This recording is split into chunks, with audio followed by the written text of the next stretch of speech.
Baik, terima kasih kesempatan yang diberikan oleh moderator kepada saya untuk memaparkan argumen selanjutnya. Yang mana argumen saya di sini atau argumen kami di sini memperkuat argumen-argumen yang telah disampaikan dari pembicara pertama dari tim. Dewan juri yang saya hormati, kemudian sahabat dari tim kontra yang saya banggakan. Di sini saya sebagai pembicara kedua akan memperkuat alasan-alasan kenapa kami mendukung pemberian hak imunitas kepada anggota DPR. Ada beberapa poin yang harus kita garis bawahi di sini. Poin-poin yang akan kita garis bawahi di sini adalah akan kita paparkan satu persatu dalam hal ini. Baiklah, untuk poin yang pertama, negara kita adalah negara hukum, bukan negara opini, bukan negara asumsi. Jadi kita seharusnya dan kita sudah diwajibkan berpatokan kepada hukum. Di dalam amanat Undang-Undang Dasar 1945, di dalam pasal 20A ayat 3 yang menyatakan selain pasal-pasal lain Undang-Undang Dasar ini, setiap anggota Dewan Perwakilan Rakyat mempunyai hak mengajukan pertanyaan yang pertama. Kemudian hak menyampaikan usul pendapat yang kedua. Selanjutnya dalam hal ini ada hak imunitas. Sudah jelas di sini dalam konstitusi kita, yang mana konstitusi ini adalah berada pada pangkal peraturan perundang-undangan kita mengamanatkan hak imunitas kepada DPR. Kenapa? Dalam hal ini, dalam hal ini, paparan yang telah disampaikan oleh pembicara pertama dari tim kontra, hak imunitas di sini ada batasan-batasan tertentu, ya kan? Dari semua batasan-batasan tertentu ini tidak semua anggota DPR diberikan hak imunitas atas sikapnya. Ini berkaitan hanya dengan fungsi dan kewenangan anggota DPR. Teman-teman, merujuk kepada pemikiran dari Prof. Jimli As-Sidiki bahwa dalam menginterpretasikan masalah konstitusi, janganlah menginterpretasikan hanya secara literal, tapi harus menginterpretasikan secara purposif. Purposif menyangkut kehendak dan tujuan yang ingin dicapai oleh para founding fathers masa ini. Terima kasih. Baik, terima kasih. Tanggapan dari tim kontra. Tujuan daripada Undang-Undang Dasar sendiri adalah tidak terlepas daripada tujuan dan cita dari negara Republik Indonesia. Dengan diamanatkannya hak imunitas kepada DPR, dengan sendirinya adalah mengamanatkan bahwasanya DPR ini adalah mewakili atas nama rakyat seluruh Republik Indonesia. Maka sudah pastinya atau sudah barang tentunya hak imunitas itu diberikan kepada DPR itu sudah selayaknya terjadi. Karena apa? Di bawah atau di belakang pundak hak anggota-anggota DPR seluruhnya adalah nama seluruh dari warga Indonesia. Kemudian kami lanjutkan poin selanjutnya. Poin kedua adalah diamanatkan pula dalam Undang-Undang Dasar Undang-Undang Dasar Negara Republik Indonesia. Pasal 1 ayat 2 menentukan kedaulatan ada di tangan rakyat dan dijalankan menurut ketentuan undang-undang. Nah, kita garis bawahi di sini adalah menurut ketentuan undang-undang. Ada berbagai argumen, pendapat dari pakar, salah satunya dari Prof. Sri Sumantri, pakar hukum tata negara, menyatakan bahwasanya menurut ketentuan undang-undang adalah dilaksanakan menurut ketentuan lembaga-lembaga negara sesuai dengan kewenangannya masing-masing. Maka dalam melaksanakan kewenangannya, anggota DPR atas nama rakyat sudah barang tentu diberikan hak imunitas. Silakan. Teman-teman mesti memahami, ketika teman-teman mengatasnamakan bahwa representasi rakyat adalah suara wakil rakyat. Teman-teman pembicara pertama dari tim kami telah mengatakan bagaimana perspektif publik terhadap DPR.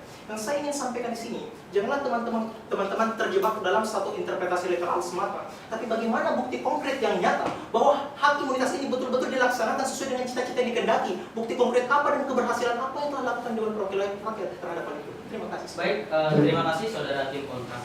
Begini saudara tim kontra, dalam hal ini kita tidak boleh mengedepankan yang namanya asumsi dan opini.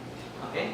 Dalam hal ini survei dalam publik menyatakan ketidakpuasan terhadap anggota DPR, bukan ketidakpuasan terhadap lembaganya. Lembaganya dengan pengaturannya sudah benar adanya. Dalam hal ini yang harus dipertanyakan adalah siapa di dalam anggota rakyat atau di dalam parlemen itu, kemudian kepentingan apa yang menyokong di belakang, di dalam hal ini partai politik. Jadi menurut pendapat saya di sini yaitu DPR sudah benar, fungsinya, hak-haknya sudah benar diamanatkan Undang-Undang Dasar, karena itu adalah dipertimbangkan oleh pakar-pakar yang luar biasa sangat mempunyai keahlian hukum di dalam bidangnya.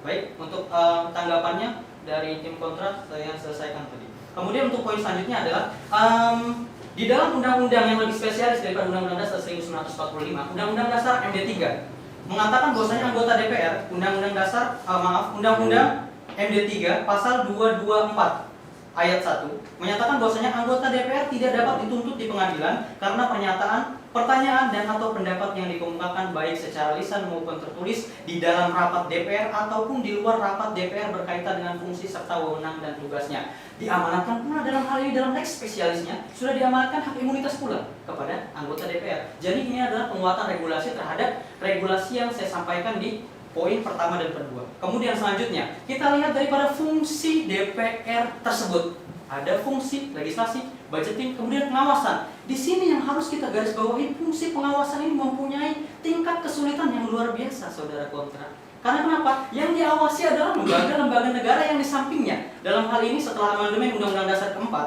setelah perubahan keempat, menjadi setara.